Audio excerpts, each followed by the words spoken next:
नमस्कार, स्वाभिमानी न्यूज चॅनलच्या बातमीपत्रात आपले स्वागत। हंगामी स्थायी समिती सभापतींच्या अध्यक्षतेखाली झाली आज स्थायी समितीची सभा।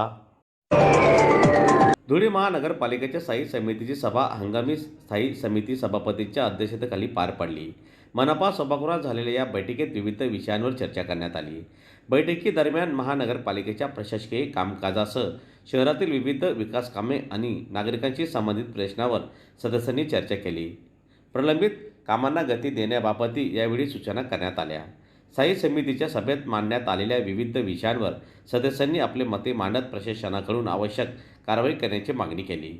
संबंधित विभागांनी निर्णयांची प्रभावी अंमलबजावणी करावी अशा सूचनाही यावेळी देण्यात आल्या। फॉगिंग के वो छोटी नई बड़ी गाड़ी अवेलेबल होगी और छोटी गाड़ी जो हैंडपंप है वो तो भी लेकिन अभी तक की नई गाड़ियां है अपने पास में, अभी तक के उनके पास में चलाने वाले तो कब तक के अभी डेंगू के पेशेंट घर में है, अभी तक के उसको ना फॉगिंग हुआ है वहाँ पे ना अपना कोई आरोग्य अधिकारी जाकर उस पे विजिट करके आए वो घर में। एक ही फैमिली में 3 पेशेंट लागणार आहे। राहिला विषय पाऊलचा तर त्याच्यावर विचार केलाच नाही असं मला थोडंसं वाटतं की जो व्यक्ती आपल्याला विरोध करतो त्या व्यक्तीचा त्याविषयी विचार केला पाहिजे, परंतु हा विषय आपण मंजूर केला पाहिजे कारण आपल्याला वकिलांची फीस ही त्यावेळीच लागणार आहे।